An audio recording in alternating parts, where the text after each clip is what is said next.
যত জল্পনা জোরহাট নিয়ে। বিধানসভা নির্বাচনেও জোরহাটে চলবে গৌরব ম্যাজিক। জয়ের ধারাবাহিকতা ধরে রাখতে পারবেন হিতেন্দ্রনাথ গোস্বামী। প্রথম প্রার্থী তালিকায় গৌরবের নাম প্রকাশ করে শুরুতেই চমকে দিয়েছিল কংগ্রেস। জোরহাট বিধানসভা কেন্দ্র নিয়ে তখন থেকেই শুরু হয়েছিল জোর চর্চা। জোরহাটে তাহলে গৌরবের প্রতিদ্বন্দ্বী কে? বর্ষিয়ান হিতেন্দ্রনাথ গোস্বামী রাজনীতি থেকে অবসর নিচ্ছেন। বিজেপি শিবিরে এমন গুঞ্জন থাকলেও শেষ পর্যন্ত গৌরবের অশ্বমেধের ঘোড়া আটকাতে সেই হিতেন্দ্রনাথেই আস্থা দেখালো প্রদেশ বিজেপি। জোরহাটে এবার দুই হেভিওয়েটের লড়াই। জোরহাটের বিজেপি প্রার্থী হিতেন্দ্রনাথ গোস্বামী, 5 বারের বিধায়ক, অসম বিধানসভায় প্রাক্তন অধ্যক্ষ হিতেন্দ্র।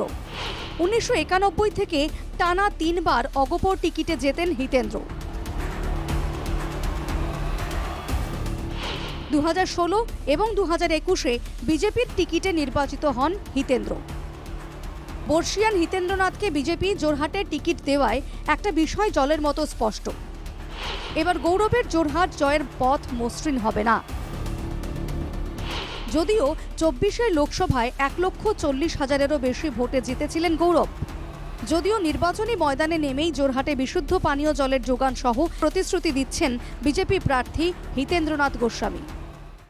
সমষ্টিবাসীক মই এটাই নিশ্চিত কৰিব বিচাৰিছোঁ, তেওঁলোকে মোক এইখিনি সহায় কৰিছে। আমি দুটা মেজৰ কাম আমি কৰাৰ কথা ভাবিছোঁ, আৰু সেইটো মই কৰিম। আহিব লগা 3টা বছৰ 4টা বছৰত কৰিম। এটা হৈছে আমি ব্ৰহ্মপুত্ৰৰ পানীটো টাউনত আনি আছোঁ, টাউনতো হ'বগৈ। আমি নিজে চকু ৰাখিছোঁ। এতিয়া আগৰ নিচিনাকৈ তৰুণ গগৈৰ দিনত যিটো পানীৰ যোগান আনিছিলে 300 কোটি, আপুনিতো দেখিলে উৰি গুচি গ'ল। আনকি মানুহকেইটাও পলাই গ'ল, কোম্পানীৰ মানুহে নাইকিয়া হৈ গ'ল। তাৰপিছতে আমি সেইটো টাৰ্মিনেট কৰা হ'ল। কিন্তু গাঁৱত আমি আৰ্ছেনিক মুক্ত পানী নিদিয়াটো আমাৰ কাৰণে এটা পাপ হৈছে, মোৰ কাৰণে। যে আৰ্ছেনিক বিষ, এইটো কথা মোক 1996-97 তেতিয়াও মই MLA আছিলোঁ। ৰিচাৰ্চ লেবৰেটৰী মোৰ চাইণ্টিষ্টসকলে আহি মোক দেখুৱাইছিলে আৰ্ছেনিক চেলিকিলে মানুহ মৰে, জানো। কিন্তু পানীত এতিয়া আৰ্ছেনিকৰ পৰিমাণটো কম, মানুহ মৰা নাই, কিন্তু এটা সময়ত কিন্তু সাংঘাতিক হ'ব, আৰ্ছেনিক অসুস্থ হৈ পৰিব। সেই কথাটো কোৱাৰ কাৰণে আমি সেই পানী যোগানৰ আঁচনিটো তৰুণ গগৈ এটা সময়ত পাইছিলোঁ, ৱৰ্ল্ড বেংকে পইচা দিছিলে এইটো কাৰণে। কিন্তু 300 কোটি টকা যি ধৰণে খৰচ কৰাবৰ ক্ষেত্ৰত দায়িত্ব ল'ব লাগিছিল, সেই চৰকাৰে তেতিয়া নল'লে, পাইপ এসোপা পেলালে। প্রবীণ এবং নবীনের লড়াই হবে জোরহাটে। প্রতিক্রিয়া প্রদেশ কংগ্রেস সভাপতি গৌরব গগৈয়ের।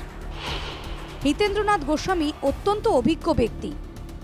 জোরহাটের আনাচে কানাচে চেনেন তিনি, তার প্রতি আমার শ্রদ্ধা রয়েছে। এটা উল্লেখ করে গৌরব বলেন, জোরহাটে এবার আমার ভূমিকা হবে অর্জুনের মতো। তেওঁক যথেষ্ট মই সন্মান কৰোঁ, তেখেতক যথেষ্ট আমি সন্মান কৰোঁ। যোৰহাটৰ বিষয়ে তেওঁ চব জানে, ক'বলগীয়া নাই।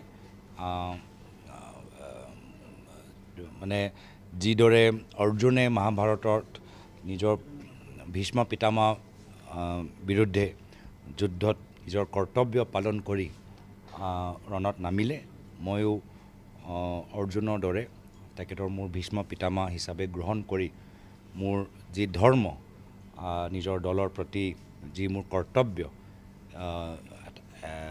এক প্ৰকাৰে নৈতিকতাৰ ৰাস্তাত আগবাঢ়ি মই ৰণত নামিম। উল্লেখ্য, 24-এর লোকসভা নির্বাচনে গৌরবময় ছিল জোরহাট। 10টি বিধানসভার মধ্যে 9টিতেই এগিয়ে ছিলেন APCC সভাপতি। জোরহাটেও 60,697টি ভোট পেয়েছিলেন গৌরব। তার নিকটতম প্রতিদ্বন্দ্বী বিজেপির তপন কুমার গগৈ জোরহাটে 48,567 ভোট পেয়েছিলেন। লোকসভা নির্বাচনের সেই ধারা গৌরব বিধানসভায় ধরে রাখতে পারেন কিনা সেটাই এখন দেখার। Bureau report, NKTV Bangla.